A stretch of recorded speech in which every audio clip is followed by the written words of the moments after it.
If you enjoyed this video, please like, share, and subscribe. And please join me on my website at nanice.com. Thank you.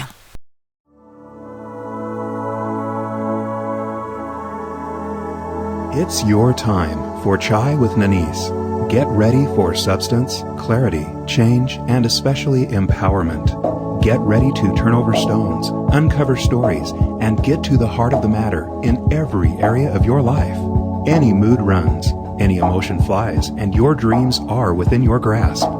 There are no limits or boundaries, and your comfort zone is out of reach, yet it's the safest place you will ever be. Come in, sit down, and have some chai with Nanice. Welcome to Chai with Nanice. I'm Nanice.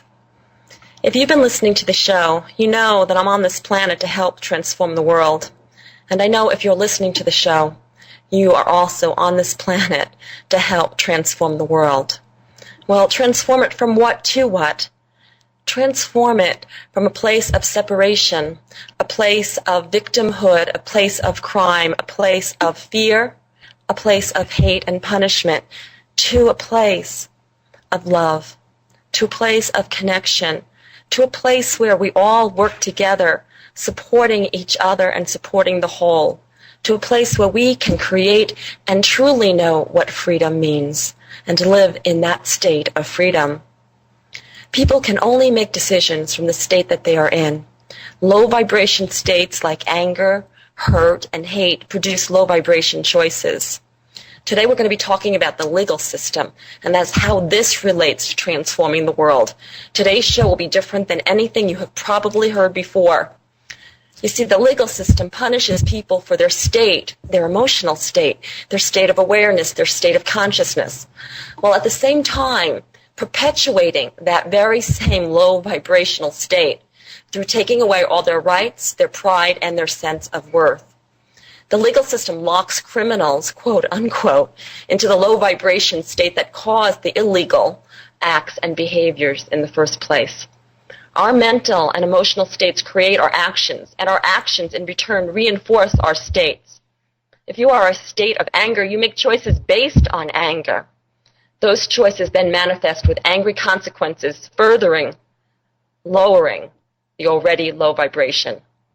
This system can never improve the conditions of the collective planet because it perpetuates the very conditions it is intending to change through punishment. The system's very focus is to keep people locked in a lower vibratory state. This is the absolute reason for recidivism. Most people leave imprisonment with an even lower vibration than when they went in. When they bring that even lower vibration out into the world where they can make choices, all the choices they make are based on their mental and emotional states, their low vibrations. So that the choices they make have consequences which further suppress their vibration and keeps them locked in an endless cycle of crime and then punishment and then crime again. If we want to change the world, we need to facilitate people changing their states, all people, everywhere. Once a person can improve their state consistently, all the choices that person makes are based on that higher vibration. This will end crime altogether. The justice system must transform into a living, growing entity that supports the raising of vibration and consciousness. We are moving into a higher dimension. This is the transformation that this planet is going through. They say that it's moving from a third dimension to a fifth dimension. I believe this is true. And how do we do that? We do that through our states, through our emotional states, through what we feel. Think about it. When you're feeling low and depressed, what do you experience in your life? You experience things that are of a low vibration. You experience things that contribute to your depression. Now, I used to believe that we experienced those things because, well, that's what we noticed. I don't believe it's that simple anymore. I believe that what is happening is we are actually living in a different experience of the world. So that when we are angry or depressed or feeling hate or revenge or anxiety or worry for that matter, we are in a vibration that reflects that state. This has been the third dimension. To move to a higher dimension, to move into the fifth dimension, really the song was right. It is about love. It is about love. It is about connection. It is about oneness, but not oneness so that we lose individuality or creativity or uniqueness. Oneness so that we work together as one, like all the cells in our body work together to support the whole, which is us.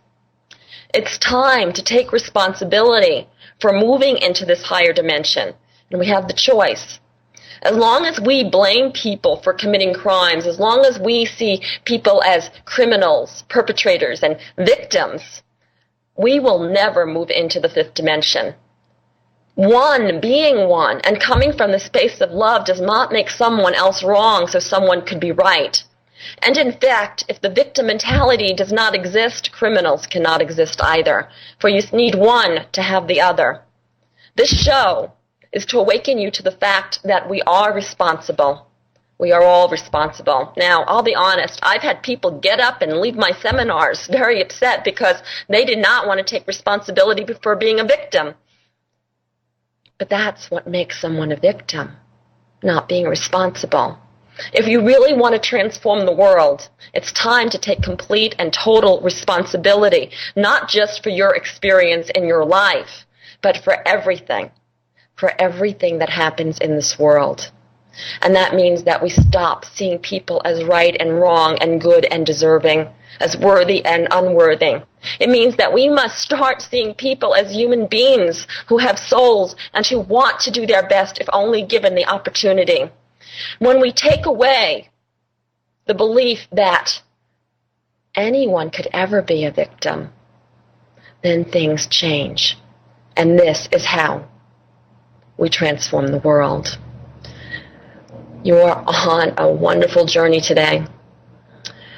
I have two guests. My first guest, which I'd like to introduce, is my great friend, Ralph Dellapiana. And Ralph is a public defender, a well-known public defender in the Salt Lake City area in Utah, which is where I'm actually broadcasting this show from right now. He has 15 years experience defending those accused of crimes, including serious felonies and death penalty cases. He's also firsthand seen how the system works and sometimes doesn't work. Ralph is also director of Utahns for Alternatives to the Death Penalty, an organization seeking a moratorium on death penalty prosecutions and executions in Utah. Ralph believes that the death penalty doesn't solve anything, but perpetuates the very thing that is trying to solve. So today, Ralph will share his experiences with us, and together we will elevate our consciousness to another level where we truly can be the change we want to see in the world. Thank you for being on this journey with us today. Ralph, welcome to the show. Thank you, Nanice. I'm delighted to be here. I think that the concepts that you're discussing about taking responsibility, about us all taking responsibility for what's happening in our life, but particularly in the criminal justice system, can help the people who are involved in the system, those accused of crimes, to change their lives in a way that improves their lives. But in that same process, transforms the whole community, so that all of us will have a more productive and loving life. Yeah.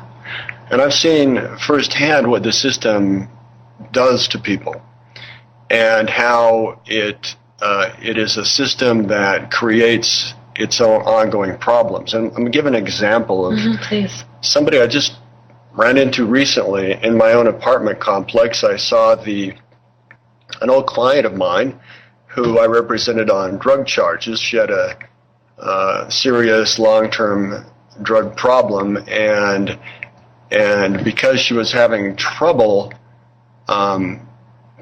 complying with the rules, her punishment, her discipline was that the probation that she'd been given was revoked, and she was sent to the Utah State Prison.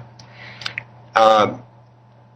The more important thing I want to talk about, though, is how her son, who I also met just the other day, turned out. Because we didn't help his mother, he also ended up in prison, in a federal prison, for identity theft and stolen vehicles.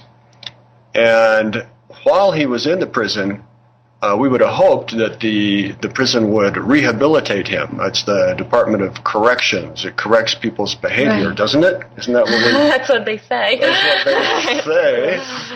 But when I met him, I saw that he had tattoos on his face, and I recognized them as gang tattoos.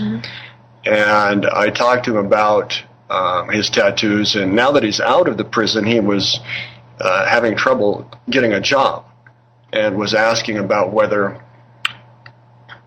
and blamed the tattoos. I said, well, why on earth did you get tattoos like that in prison? I mean, those are white supremacist tattoos, as I recognize. So not just tattoos, they had a particular meaning. A particular meaning that's not, that's rejected. I mean, it causes all kinds of problems. And what he said was disconcerting, but also enlightening. He said that sometimes you have to do things that you don't want to do in prison, just to be safe. Yeah.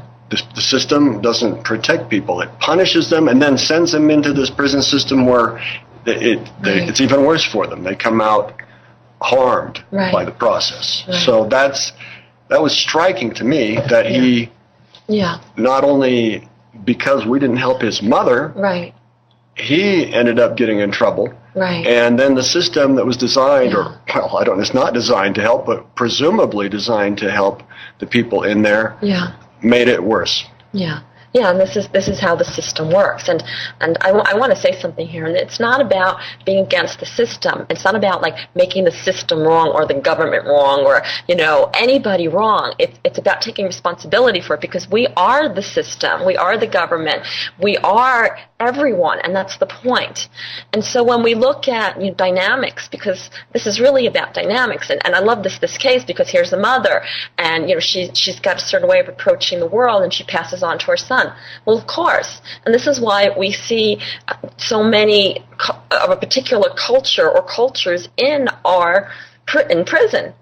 We do, and it's not because that they're the bad people, people of color or people of a certain culture. It's not that. It's that they're the way that our society has been set up, the way dynamics in our society have been set up.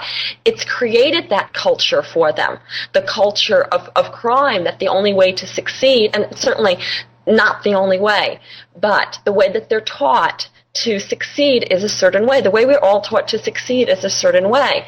And if we don't have a greater way to grow and enrich ourselves, then that's what we will do. We'll keep repeating what we know if that information is not available to us. And why isn't that information available to us? We learn from what's around us. We learn from our parents. We learn from our peers. We learn from a TV. We learn from, all those things that we surround ourselves with or we're surrounded with. And so, of course, you're going to see crime in a certain culture. But if we keep punishing that certain culture or there's certain types of people, then it's going to keep perpetuating itself. And it has to do with what I was talking about in the beginning of the show, that it's a state of being. It's like if you look at this dimensional philosophy that, okay, we're in a third dimension of separation, and so we do things that are based on a state of separation. And when I say state, I'm talking about the emotional state, how we view the world. And so when somebody commits a crime, they're in a state of fear. They have to be in a state of fear to commit a crime because it's about survival. Why does crime happen? Crime happens because somebody believes that their survival is at risk, and that could be physically, emotionally, mentally, a whole bunch of different ways. And so they believe their survival's at risk, they're in fear, and they commit a crime in order to survive. That's a state. That's a fearful state. So then they end up going to jail, they're in prison, and everything that happens in prison perpetuates a state of separation and fear. It perpetuates the state of inhumanity, really. And so then they serve their sentence, whatever that is, and it could be somebody, and my guest today, Kathi Van Order, who will be on the show in a few minutes, she'll talk about this. It could be somebody who didn't even commit what we would consider, a high-ranking crime, so to speak. They go into a system that creates even more fear and more separation, and when they finally leave, they're in an even lower vibratory state. So they're even in more fear and more separation. So of course, the recidivism rate is so high. People keep repeating the same behaviors based on their state they're in. The system needs to create a new system where we don't look at criminals as bad people. We look at them, oh, they're just misinformed. And we create a process where that state, emotional state, that state of viewing the world is raised, so that by the time that they leave wherever it is that they are, instead of being a criminal, they're more of a patient. So when they leave the process, they're in a state of connection. They're in a state where they want to work with other people. They're in a state where they're viewing this world as, from a really of ultimately love and not fear. And this is what's going to transform the world. The way that we're going at it now, we just keep perpetuating the same problems. We're perpetuating crime. That's what our criminal justice system is doing. It perpetuates crime. I can see that firsthand. For 15 years, I've been in court all day, every day. I myself have handled thousands of cases and have seen, while I've been waiting to handle my cases, many, many thousands of others. And it's just true what you said, that, and I see it, I watch it, I get to know my clients. I find out that their parents have also been in trouble. I see that all of they grow up in situations where they don't have the benefit of somebody encouraging them to finish school, of somebody encourage them to participate in sports, of encouraging them to study the arts. Instead, what they have is their uncle is in prison, their friends are gang members. They see no alternative. Right. And it just reinforces, as you said, the process, and it just goes from generation to generation, and that's what's happening. Right. And that's why what you said about the people, the government needs to make a change, is so important. And I know lots of people who say, well, the government should do something about this. And you said something, well, who is the government? Right. The Constitution makes it clear who the government is. It says we the people. Right. And that's why it's important that we all learn, or first take responsibility for the fact that we can't just blame other people for what's going on, that we all have a responsibility for what happens. And not taking an action that is not taking responsibility or not making the choice to change things is in itself a choice. Absolutely. The no choice is a choice, and it's a choice with consequences, the consequences being things will not improve. Right. And can I give one more example of why the system... And then we'll bring Kathi on for her story. Yeah. The system as it is won't change. And Stanford University in 1971 did a study on the psychology of prison life. And the question they were asking is, what happens when you put good people in a bad place? If you put good people in there, certainly, people who are in college, they selected the people from college students to participate in this experiment. The experiment did the following. The experiment selected some of the students to be guards in a prison. And randomly. So it wasn't like they just pulled them out of the hat. So some got to be guards and some got to be prisoners, right? Yeah. To be fair, they actually had everybody evaluated out of a group of 70 people, and they picked the 24 out of the 70 deemed to be the most psychologically stable and healthy. Which is even better than random, at least in terms of... Well, I mean, but once they had the 24, it was random who became the prisoner and who became... Yes, and then they took the people that were deemed to be prisoners and actually tried to make it very realistic. They sent the police to arrest them in their homes for aggravated robbery. They took them to jail, to the actual jail, and booked them, took their photograph, took their fingerprints, did a search when you dressed into jail. I mean, they do a real thorough body search. You take off your clothes and they get put on the jumpsuit, and then they put them in their cells, and the guards were instructed to keep control of these criminals by whatever means were necessary. And they gave the inmates, they gave the guards indicia of authority. They gave them uniforms. They gave them sunglasses, so they were So these guards, it was as realistic as possible, and the prisoners were having a realistic experience as possible too. And I think, if I remember correctly, it was supposed to go on for a couple of weeks, and they had to cut it short. Is that right? They did. Could you share why they had to cut it short? Rebellion. I mean, there was a riot which was put down by force. A riot of the good students, psychologically well-adjusted. Yeah. And the guards disciplined them cruelly, and the supervisors ended up seeing signs of extreme emotional distress by the inmates and sadistic cruelty, really, by the guards. And so after only 6 days, wow, they closed it down. And so that's 6 days being in a prison environment. These college students who were just, good, healthy, normal kids, students, turned into real prisoners, the dynamics of real prisoners and real guards, that their behavior exhibited what you would see in a real prison after just 6 days. And if I remember correctly, the treatment was equally as inhumane as you would experience in a prison setting. Is that correct? That's correct. Yeah. So that's the frightening thing about our current system. It demonstrates the need to change. Yeah. Wow, that's awesome. And so Kathi Van Order, I'm going to have her come on in a minute, and I'm going to read her story before we have her come on. And it exemplifies exactly what we're talking about. And for those who don't know Kathi has actually been on the show before, and she is one of my students, one of my brilliant students in the Echo Coaching School, and she is training to be a coach under me. And Kathi, are you there? Sweetheart, are you there? Yeah. Okay, awesome.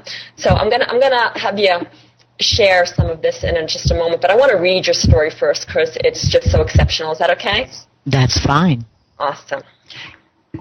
So this is what Kathi calls the brief history of her experience in prison. And by the way, Kathi, thank you for the courage of sharing this. Oh. So Kathi says, currently I am a recovering alcoholic with 6 years, 7 months, clean and sober sobriety. I went from airline executive, director of operations, then to the owner of an advertising and promotions firm in Hawaii for more than 12 years, to a multiple DUI offender during the next 12 years of my life. My fourth DUI was an automatic felony charge. There was never an accident, injury, or damage to anyone or anything in any of my DUI charges. I cannot afford an attorney and was represented by a court-appointed public defender. I received a 2-year sentence on July 14th, 2003. Although I was a non-violent offender, the minimum security prisons for women in California was being shut down at this time, and I was sent to the county jail. I was sent from the county jail to Valley State Prison for Women, VSPW, in Southern California, a maximum security prison. I can't describe the experience in any brief form. There are so many facets to cover. She goes on to say, I can tell you, however, how it felt. The most incomprehensible demoralization for any human being. It is a completely dehumanizing experience. I walked into another world, another society with its own cultures. The beliefs, the extreme negative energy, and relative behaviors and attitudes are enhanced and perpetuated from the first breath drawn behind the walls. You are in survival mode from the moment you arrive, and you learn to function this way 24/7. Survival is the name of the game, and it is a horrific game. Some of the things I experienced and witnessed were just as heinous as the crimes that brought these women to prison. The only difference is that the rules and survival laws are different. I saw women beaten beyond recognition, sexual assaults, gang fighting daily, drug abuse, overdosing, intentional crimes committed to take a victim for privileges. I lived with the real threat for my own life on several occasions. I live in a world that is fear-driven by power and control and very negative energy. Regardless of the nature of crimes, nonviolent offenders were housed with serious maximum security level offenders. A large percent of the guards are key to this perpetual non-existence of humanity. The basic need that every human desires and needs is non-existent. There is no compassion, love, understanding, or genuine caring, not even in the prison chapel. I was released to a DTF program 90 days before my release date. I served 13 months total. I was put on 3 years parole and completed it in 13 months as well. This is very uncommon.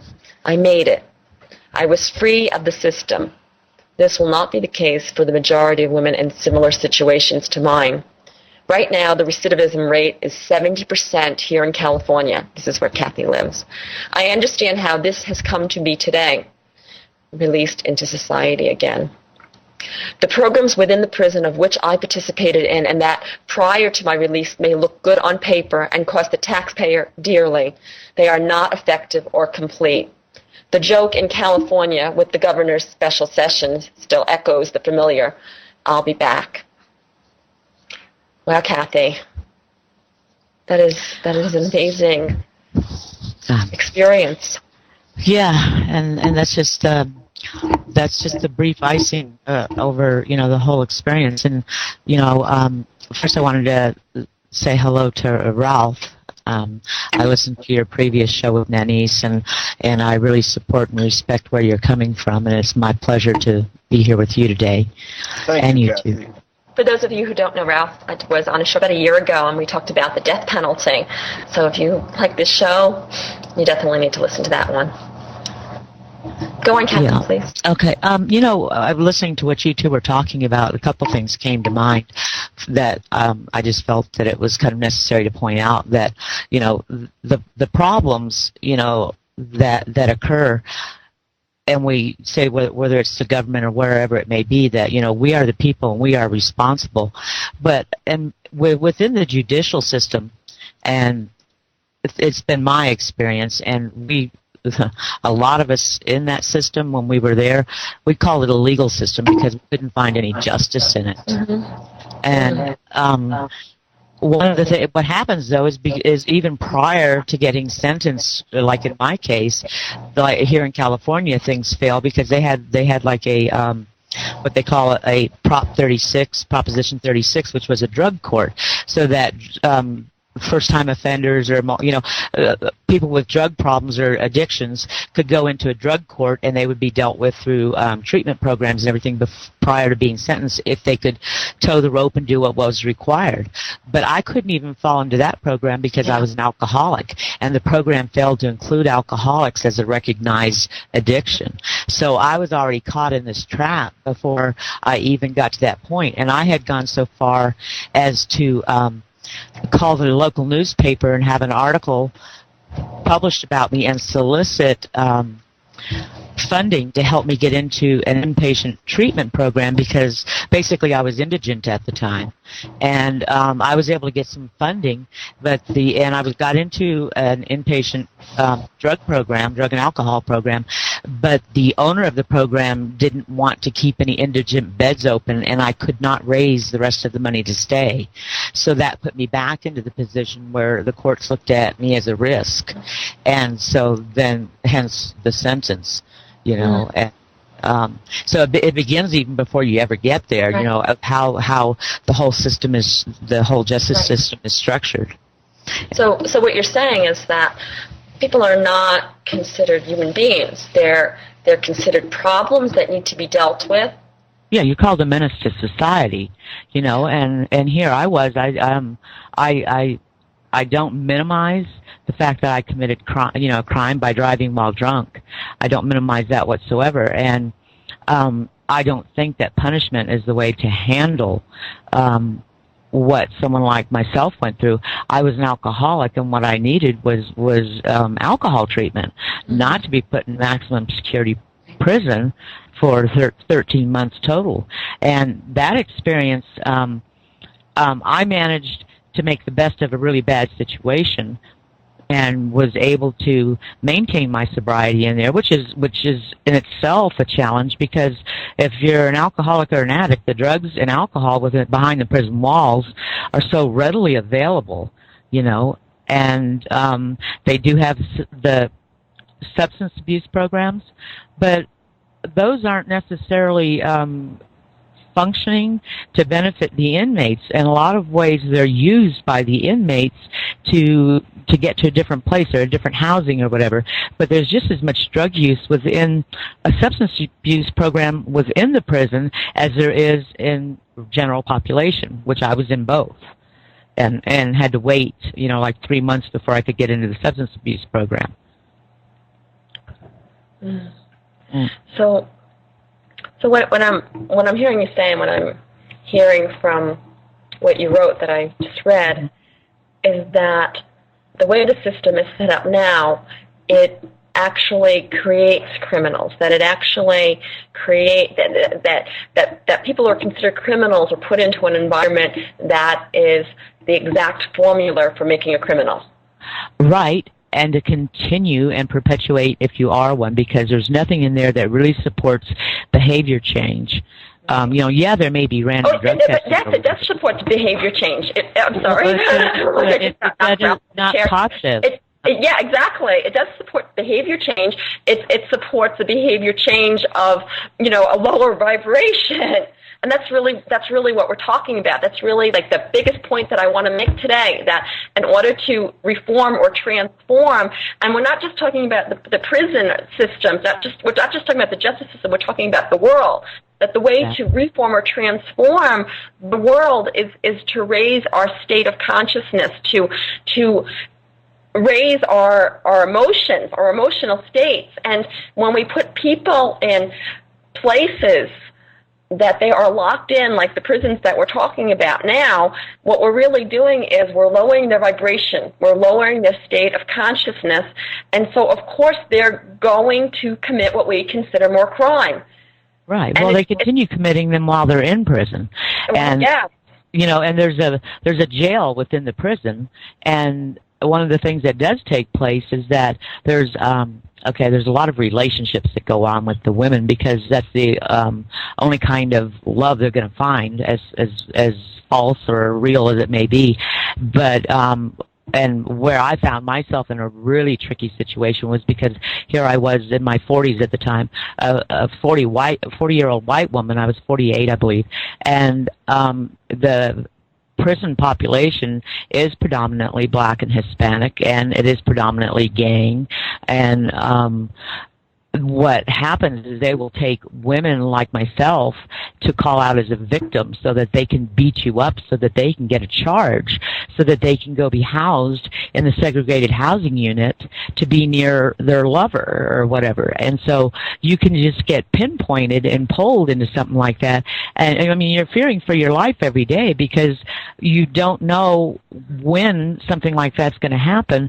And the women that are there, the crimes among the gangs that are, it's perpetuated because of the way the housing is set up, and they're never given an option to find a positive feeling. Everything is based on the feelings of the lowest vibrational level, and it is really, really, really hard not to get sucked into that vacuum. For me, if I hadn't been who I was and already knew, what good life is like, and I wasn't brought up and raised with abuse or addiction or crime, I knew there was a different way of living, and I knew there was a different vibrational level. And so I was able to turn that into an opportunity to go within, and that was a big turning point in my life, which is a whole different story. But what prevails throughout the prison system and everything, and the women and anybody incarcerated, is that there's just nothing at all that's positive to help you even remotely feel good about yourself, because it's so demoralizing. The body searches, the cavity searches, they hold mirrors down between women's legs. They do vaginal checks, because they call them a woman's trunk, that's where they bring their contraband in through, but it doesn't matter who you are, it's just that you become that number. You basically lose your name, and you're treated, I think, most animals get treated better than prison inmates do. Yeah. Thank you for sharing that, Kathi. I'm thinking, or I'm imagining that a lot of our listeners right now are thinking, well, what's the solution? What's the solution? I think there's lots of solutions, and Ralph's going to share a couple of solutions that are being done to improve the system. But first, I'd like to share what I've been shown. And when I say when I've been shown, when I've really talked to the divine, to be more specific. And so I see a new model. And in this model, if someone is criminally hurting someone else, they are taken to a center, not a prison. And the center has the intention to raise that person's vibration. This is done through life-affirming experiences. The person is not judged or made to be wrong. He or she is not treated badly and as someone who is unworthy, which is the cause of crime. The exact opposite is true in the center. He or she is treated with kindness and compassion. He or she works one-on-one with a vibratory specialist who has the skills at removing disempowering beliefs and shifting the past so that the perpetual now is supporting and nurturing. He is given whole, healthy foods and an exercise program so that his body is prepared for this higher vibration. He meets daily in a support group which further enhances the raising of the vibration. He has a private room with all the amenities, but not TV, because TV lowers the vibration.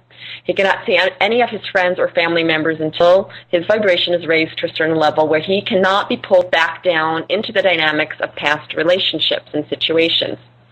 Once his vibration is raised to a certain level, maybe that's a 5 or 6 on a scale of 1 to 10, his family members and anybody he is intimately involved with come to the center and experience a group vibratory shift, which further supports the patient, formerly known as the criminal in today's world. And yes, everyone is unbendingly patient with the patient. He is allowed to go at his speed, fully knowing that often shifts stick more when the process is of a slower nature. He is encouraged to express creativity through art, writing, music, and anything else that interests him. He is taught living skills so that when he leaves the center, he will know how to effectively function in the world. The patient graduates and can go out into the world to create a new life for himself when he reaches and sustains for a period of time a certain vibratory level. Maybe that's a 6, a 7, or an 8. There might be a test to determine the patient's vibration and how much they have improved, or it might just be a specialist who intuitively assesses the level, or a combination of both. The patient also monitors his own vibration so that he can have better control of regulating his own vibration. We're talking about states of emotion. After he graduates with a certain level of vibration, assistance is freely given to him to help readjust to the outside world and still be empowering to him. This in-depth assistance can continue anywhere from 6 months to 2 years, depending on the needs of the person. And those who cannot heal due to mental challenges are secured in a compassion home, a group home maybe, where they are treated well and honored and kept safe from harming themselves and others. They receive special care and lots of unconditional love and support. Now, there will be a few who actually end up in this long-term home, but for most, the shift is attainable. In order for the shift to occur, we all of us must start seeing every being as perfect and whole. When we see another as flawed or wounded, it sends energy to the state, the emotional state that they are living in and projecting. Just seeing someone as less than, just seeing someone as a victim lowers that person's state and our own. Just seeing another as a victim lowers our state. Just seeing someone else as a perpetrator lowers that state. They receive special care and lots of unconditional love and support. In order for this shift to really occur, we must start seeing everyone as perfect and whole and not flawed or broken. There, the states change. How to change a state? You must change beliefs that are supporting that state. Give the person something better to focus on. Meditation, for example. They must be unconditionally loved and accepted.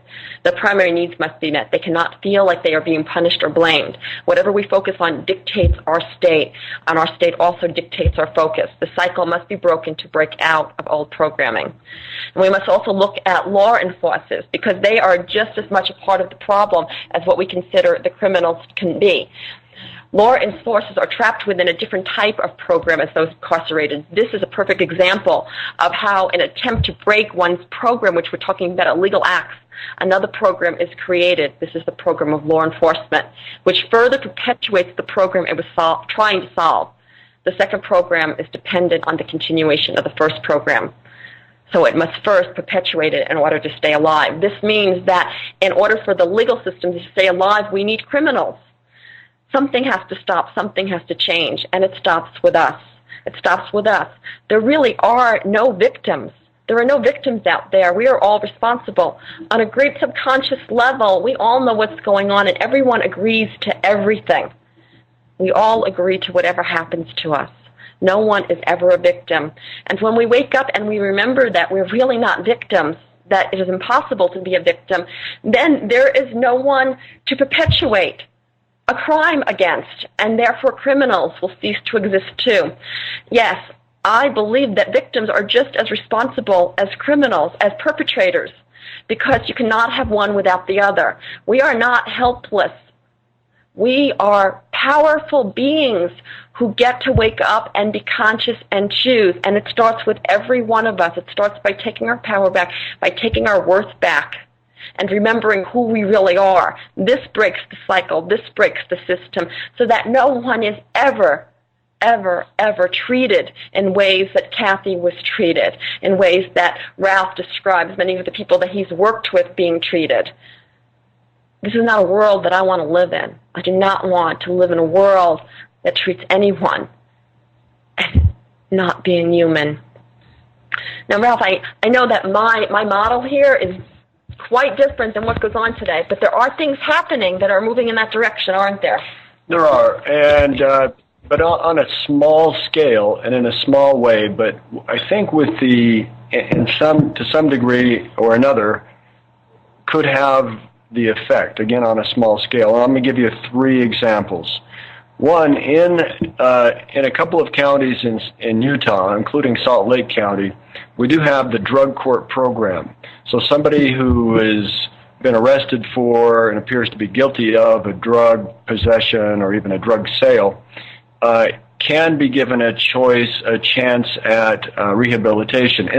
And normally in the past, when they were put on probation, and if they had, and were told to check in once in a month or whatever, and if they had a dirty urine sample, they would go back to jail. Or for some judges, it was enough to send them to prison.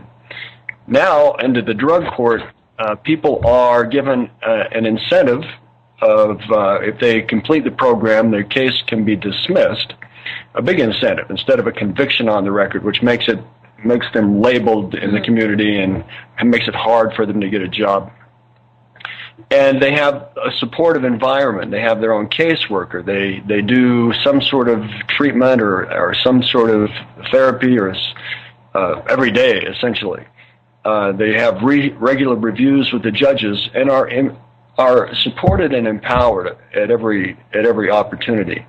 And if they have a relapse, it's understood that this process of changing, of, as you would describe, raising the vibration level of a person can be a slow process for some.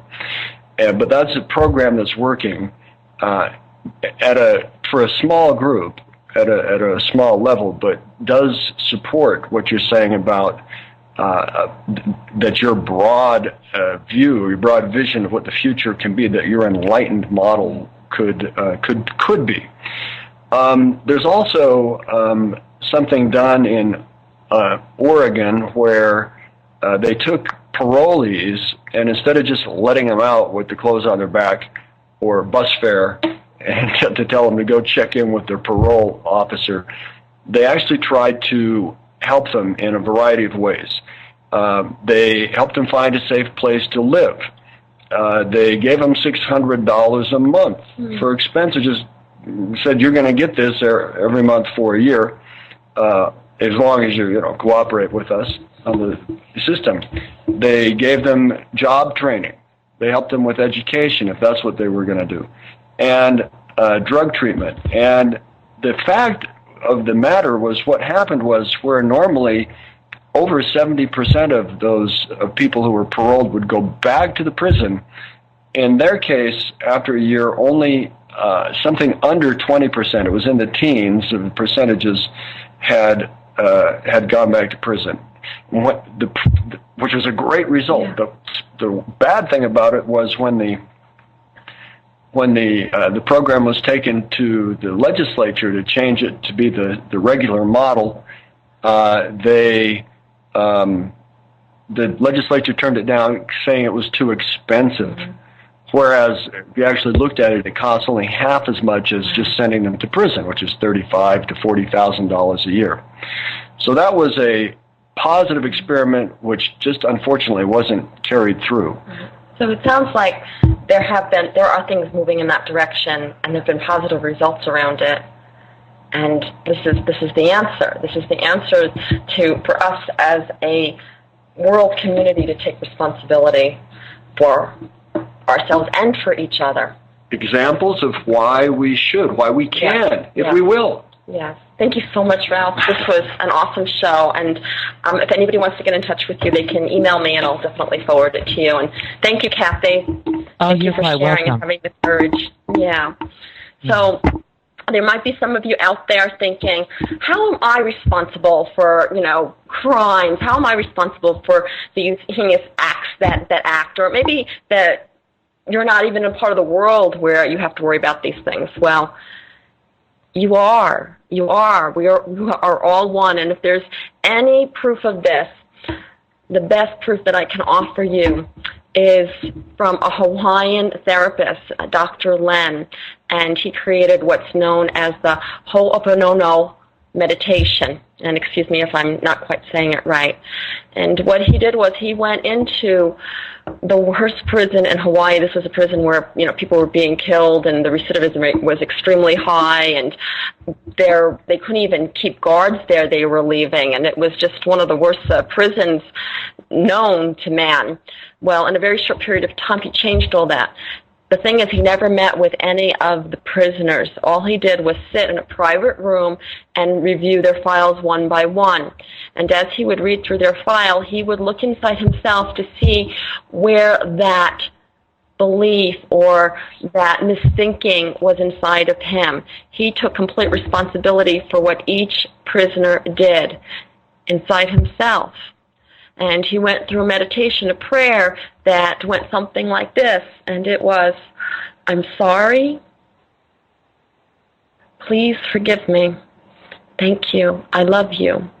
And what he was really saying is, I take responsibility, that it truly is my responsibility. If someone is hurting another, that means that something inside of me is out of alignment. And he was asking forgiveness, meaning that he was giving his misthinking back, undoing it. The I love you is I see you. I see that you are me. In doing this, within a short period of time, not only did things change and were more peaceful, the prison actually closed down. It closed down because there were no more prisoners in it. And even the worst had healed and been released. If this is true for Dr. Zen and this high-security prison in Hawaii, then this must be true for all of us, that by taking responsibility, complete responsibility, we have the power to transform the world. There is no powerlessness. There is no victimhood. You have the power, and it's time to take it back. One by one, we are transforming the world by remembering that we are great, powerful beings and that we can change and transform our experience and our future through love and through remembering who we really are. I remember who you are. I remember. please visit me on my website at nanice.com. That's Nanice.com. Email me. If you'd like to get in touch with Ralph or Kathi, just let me know and I'll forward that on to them. While you're on my website, remember to take the pledge. Take the pledge and change your life and transform the world. I have a free book download, free song downloads, and tons of articles that will wake you up and enlighten you and help you remember that you are the change you want to see in the world, and it's happening now. I love you. Till next week, you've been listening to Chai with Nanice. Have a great week. You're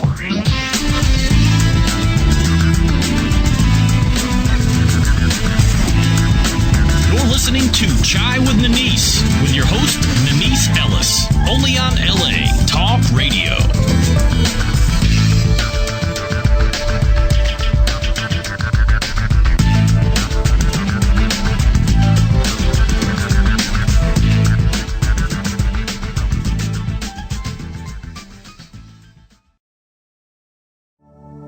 Thank you for having Chai with Nanice. Please go to www.nanice.com for great free stuff that will empower you to live your best possible life. Free books, articles, shows, meditation audios, and so much more at nanice.com. That's Nanice.com. Nanice's books are also available in all major bookstores and Amazon. Check out The Infinite Power of You, Even Gandhi Got Hungry and Buddha Got Mad, Zest Point, Lip Prints, and many others by Nanice Ellis. To find out about one-on-one coaching and how Nanice can personally coach you to experience your best life possible, please email mybestlife@nanice.com.